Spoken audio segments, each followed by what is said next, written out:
My sister announced her pregnancy at my baby's funeral. I snapped and said the unthinkable. The room went silent. Everyone turned to look at me.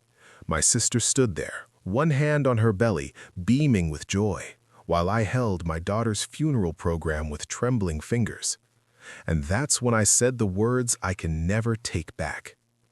But let me start from the beginning, because you need to understand how we got here. My name is Sarah, and I'm 32 years old. Or at least, I was 32 when this happened. My sister Emma is 28, and for most of our lives, we were incredibly close. We shared everything: clothes, secrets, dreams about our futures.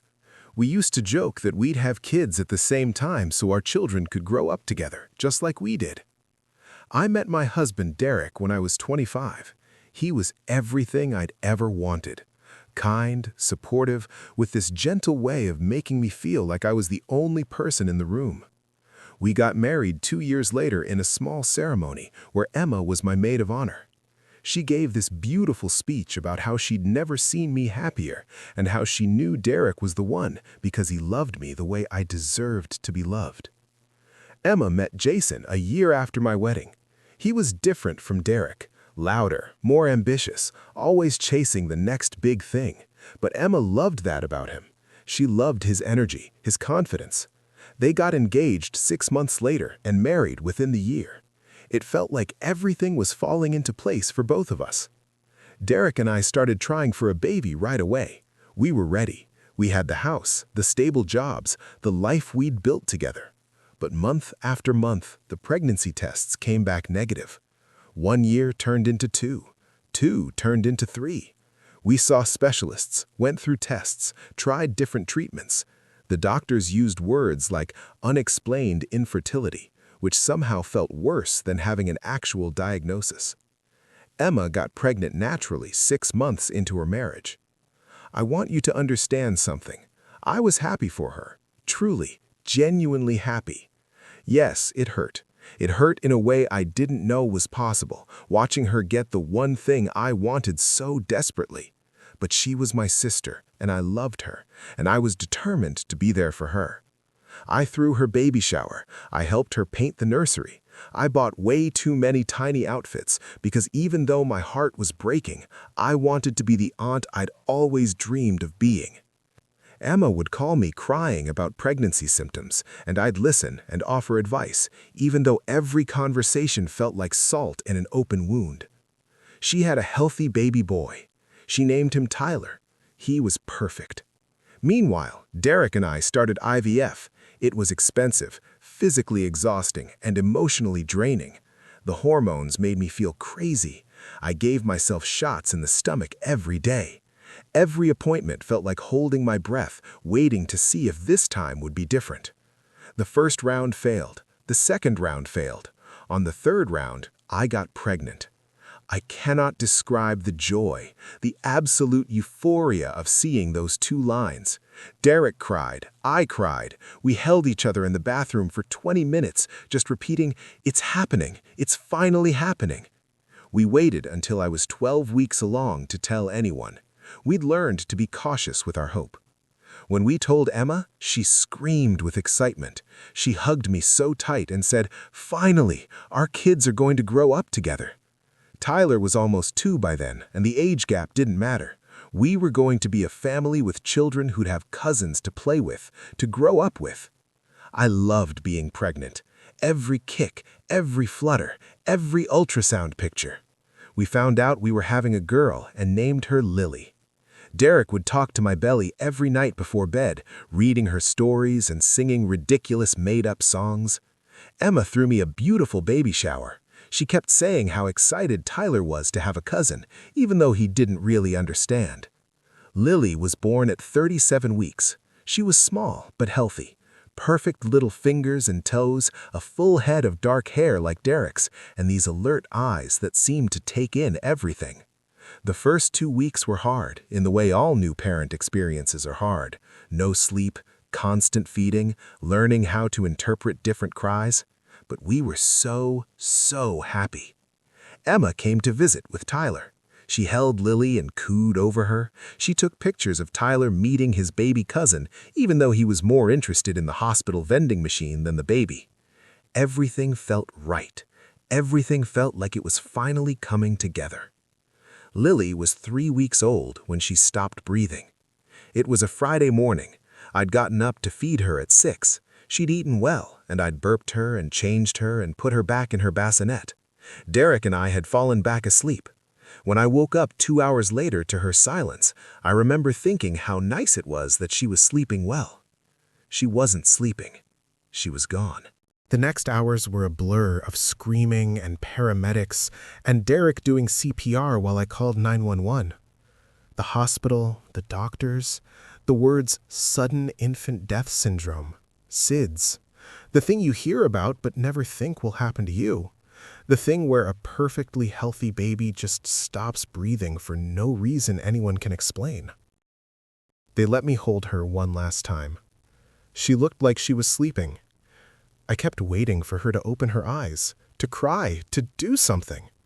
But she didn't. She was just gone. The funeral was scheduled for the following Thursday, 6 days after Lily died. 6 days that felt like 6 years and 6 seconds all at once. I don't remember most of it. I remember Derek barely speaking, just moving through the house like a ghost. I remember Emma calling every day, crying with me, asking what she could do. I remember telling her I couldn't see Tyler. It wasn't his fault, but I couldn't look at him without thinking about everything Lily would never get to do. Emma said she understood. She said she'd be there for anything I needed. The funeral was small. Derek and I didn't want a big production, just close family and a few friends. A tiny white casket that shouldn't exist. My baby, who was supposed to grow up and learn to walk and say her first words and go to kindergarten. Instead, she got a casket and a funeral and a gravestone. The service was at a funeral home, then a burial at a cemetery 20 minutes away. I don't remember the pastor's words. I don't remember who spoke. I remember the weight of that tiny casket. I remember Derek's hand gripping mine so tight I lost feeling in my fingers. I remember my mother sobbing in the front row. After the burial, everyone came back to our house. It's tradition, apparently, to gather and eat and talk. The idea of eating made me sick, but my mother had insisted on having food. People needed to eat. Life goes on. All those things people say when they don't know what else to say. Emma was there with Jason. She'd left Tyler with Jason's mother, which I appreciated more than I could express. She kept close to me, not saying much, just being present. That's what I needed, just someone to be there. There were maybe 30 people in our house. My parents, Derek's parents, aunts and uncles, cousins, close friends. Everyone spoke in these hushed, careful voices. People kept telling me they were sorry, that they couldn't imagine, that Lily was beautiful, that I was strong. I wasn't strong. I was numb. I was moving through the motions of being alive while feeling completely dead inside. I was standing in my kitchen when Emma appeared beside me. Jason was with her, and they both had these strange expressions. Not quite sad anymore. Something else. Something that made my stomach drop. "Sarah," Emma said quietly, "can we talk to you and Derek for a minute?" I found Derek in the living room, staring at nothing. We followed Emma and Jason into the hallway, away from everyone else. Emma took Jason's hand. That's when I knew. Before she even said anything, I knew. "We wanted you to hear this from us," Emma started. Her voice was soft, almost apologetic. "And we know the timing is terrible, but families shouldn't keep secrets." Maybe this isn't," Jason started, but Emma shook her head. "She's my sister. I can't not tell her." Emma turned back to me, and she put her hand on her stomach. That gesture I knew so well, that protective, automatic movement. "Sarah, I'm pregnant. 12 weeks. We just found out last week." The world tilted. "We weren't sure if we should tell anyone today," Emma continued quickly. "But Jason's mom already knows, and you know how she is. She might say something, and I couldn't let you find out that way. I wanted you to hear it from me." Silence. Just the sound of people talking in other rooms, plates clinking, someone laughing at something before catching themselves. "I'm so sorry about the timing," Emma said, and now there were tears in her eyes. "I know this is the worst day of your life, but I'm still your sister, and this is still happening, and I thought you'd want to know." Derek's hand found mine. He squeezed, but I couldn't feel it. I couldn't feel anything except this growing thing in my chest, this monster made of grief and rage and something so dark I didn't recognize it. "You're pregnant?" I heard myself say. My voice sounded strange, flat. "Yes, I know it's complicated, and I know today isn't—" "You're announcing your pregnancy at my daughter's funeral." "I'm not announcing it, Sarah. I'm telling you privately, because my daughter is dead." The words came out louder than I intended. "My baby died 6 days ago. We just buried her. And you're standing in my house at her funeral telling me you're pregnant?" "Sarah, I thought you'd want to know," Emma said, and now she was crying. "I didn't want to keep it from you. I thought that would be worse." Something snapped. Something deep inside me that had been holding on by the thinnest thread just broke apart. "You thought I'd want to know? You thought today, right now, at my baby's funeral, I'd want to know that you get to be pregnant again? That you get another baby while mine is in the ground?" "Sarah," Derek said quietly, warningly. But I couldn't stop. All the grief, all the pain, all the unfairness of it came pouring out. "You've gotten everything so easily," I said, and my voice was rising. "You got pregnant on accident the first time. Tyler's healthy and perfect, and now you get another one, just like that. Well, I went through hell to have Lily, and she's dead. She's dead, and you're standing here glowing about your pregnancy." "That's not fair," Emma whispered. "Fair? You want to talk about fair?" I laughed, and it sounded manic. "I held my dead baby 6 days ago. I had to pick out a casket for my 3-week-old daughter, and you thought this was the appropriate time to share your good news." People were starting to notice. I could feel eyes turning toward us, the conversations dying down. "Maybe you should have kept your legs closed for once," I said. The words came out venomous, cruel. "Maybe you should have thought about someone other than yourself." Emma's face crumbled. Jason stepped in front of her, protective. "That's enough," he said firmly. "We're leaving." "Good," I spat. "Take your fertility and your perfect life and get out of my house." Emma was sobbing now, full, gasping sobs. Jason guided her toward the door, while she tried to look back at me, tried to say something, but nothing came out except more crying.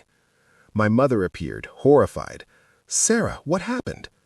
"Emma's pregnant," I said flatly. "She decided to announce it at Lily's funeral."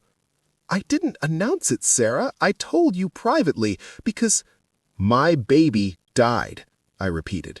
"You couldn't wait 1 day, 1 single day." Emma left, still crying, with Jason's arm around her. The door closed behind them, and suddenly everyone was looking at me. Some looked sympathetic, some looked shocked, some just looked uncomfortable. My mother pulled me aside. "Sweetheart, I know you're in pain, but that was cruel." "She told me she's pregnant at Lily's funeral," I said. "She told you privately. She was trying to be honest with you." "Today? She had to tell me today?" My mother sighed. "Maybe the timing was poor, but Sarah, what you said to her, that was your sister." I didn't care. In that moment, I didn't care about anything except the rage and the pain and the unfairness of it all. The rest of the gathering dissolved quickly after that. People made uncomfortable excuses and left. Derek's mother asked if I was okay, and I laughed. Okay? Nothing would ever be okay again. That night, Derek and I lay in bed in silence. Finally, he spoke. "You shouldn't have said that to Emma. She shouldn't have told me she's pregnant at our daughter's funeral." "She's your sister. She was trying to be honest with you. She was being selfish. Sarah. Derek turned to look at me. I'm destroyed too. I'm grieving too. But what you said, that wasn't right. Nothing about any of this is right, I said. Lily's dead, Emma's pregnant, the world just keeps spinning like nothing happened. Derek didn't say anything else. Neither did I. Over the next few days, my phone exploded. My mother called repeatedly. Emma sent text after text, apologizing, trying to explain. Jason sent one message. You owe Emma an apology. She was trying to do the right thing. I didn't respond to any of them. A week later, my father showed up at my house. He didn't call first. He just appeared on my doorstep, looking tired and sad. We need to talk, he said. I let him in. Derek was at work, trying to keep some semblance of normalcy, even though nothing was normal. Emma is devastated, my father said once we sat down. She's barely eating. She's terrified you hate her. I don't hate her, though I wasn't sure if that was true. What you said was cruel, Sarah, and I know you're in pain. God knows I can't imagine what you're going through. But Emma is your sister. She's always been there for you. She told me she's pregnant at Lily's funeral, Dad.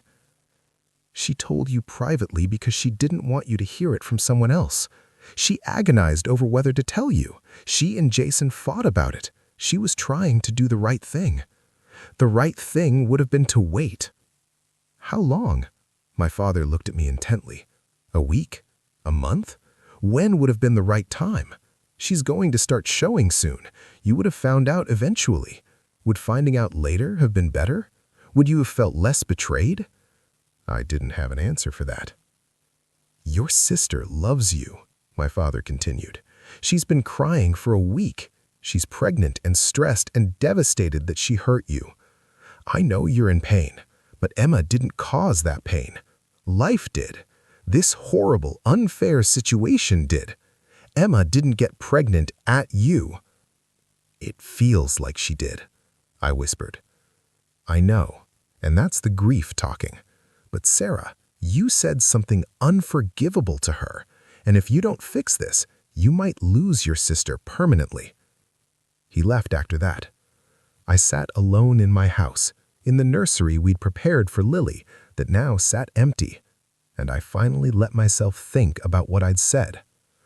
Maybe you should have kept your legs closed for once. It was cruel. It was the kind of thing you can't take back. The kind of thing that changes a relationship forever. I thought about Emma holding Lily at the hospital, the joy in her eyes, the way she'd taken 1,000 pictures, the way she'd helped me with everything during my pregnancy, even though watching me pregnant probably hurt her in ways she never said. I thought about all the years of our childhood, Emma braiding my hair before school, Emma defending me when someone was mean to me in 7th grade, Emma being my maid of honor, Emma calling me every single day after Lily died. And I told her to keep her legs closed at her pregnancy announcement while she was trying to be honest with me. I called her that night. She answered on the first ring. Emma, I said, and my voice broke. I'm so sorry. She started crying immediately. Sarah, I'm so sorry. I shouldn't have told you that day. I just didn't want you to hear it from someone else, but the timing was so bad and... No, I interrupted. You were trying to be honest. You were trying to be a good sister. And what I said was unforgivable. You're in pain. You just lost your baby. That doesn't give me the right to hurt you. You didn't do anything wrong. You've been nothing but supportive through everything. And I said something horrible to you because I'm angry at the world. We both cried for a while. Then Emma said, I miss you. I miss my sister. I miss you too. We talked for 2 hours that night. I apologized a dozen more times. She apologized too, even though she had nothing to apologize for. We cried together about Lily. We talked about her pregnancy, and yes, it hurt, but I could also feel genuine happiness for her underneath the pain. I don't know how to do this, I admitted. I don't know how to grieve Lily and be happy for you at the same time. We'll figure it out, Emma said. Together, like we always do. The next day, I sent a message to my family explaining that Emma and I had talked, that I'd apologized, that we were working through it. I didn't go into details. Some things are private. Emma and I met for coffee a few days later. It was awkward at first. The weight of what had happened sat between us. But slowly, carefully, we started to rebuild. I need you to know something, I told her. I love you, and I'm happy for you about this baby. But right now, I can't be as involved as I was with Tyler. I can't do baby showers and nursery planning. Not yet. Maybe not for a while. I understand, Emma said immediately. I don't expect that from you. I just want my sister back. You have her, I said. But she's different now. I'm different now. I know. It's been 6 months since Lily's funeral. 6 months since I said those horrible words to my sister. Emma is 7 months pregnant now with a little girl. She is naming her Sophia. Our relationship is healed, but it has a scar. We both know it. We both feel it. But scars are proof that something healed, and we're healing. I still grieve Lily every single day. I don't know if that will ever stop. Derek and I go to therapy together and separately. We visit Lily's grave every Sunday. We're not ready to try for another baby yet. Maybe someday. Maybe never. We're taking it one day at a time. Emma and I talk regularly now. She's careful about how much she shares about her pregnancy, and I'm trying to be present for her in whatever ways I can. I won't be at the baby shower, but I sent a gift. Small steps. I've learned that grief makes you do and say things you never thought you were capable of. It turns you into someone you don't recognize. And in the midst of the worst pain of my life, I hurt the person who'd been trying to help me through it. If you're going through something similar, if you've lashed out at someone you love because of your pain, know that it's possible to come back from it. It's not easy. It requires genuine remorse, real apologies, and work, but it's possible. Emma forgave me. I'm not sure I've forgiven myself yet, but we're here. We're sisters, and we're figuring out how to move forward together, one difficult day at a time. Life isn't fair. Some people get pregnant easily while others struggle for years. Some babies live and some don't. Some sisters announce pregnancies at funerals. And sometimes, in our darkest moments, we say unforgivable things. But we're also capable of forgiveness, of healing, of loving each other through the worst moments of our lives. That's what I'm holding on to now. That's what's getting me through. If you've experienced loss, I'm so sorry. If you've hurt someone you love in your grief, there's hope for healing. If you're struggling with someone else's joy during your pain, know that you're not alone. These feelings are complicated and messy, and there's no perfect way to navigate them. But we keep trying. We keep showing up for each other. We keep loving each other, even when it's hard, especially when it's hard. That's all any of us can do.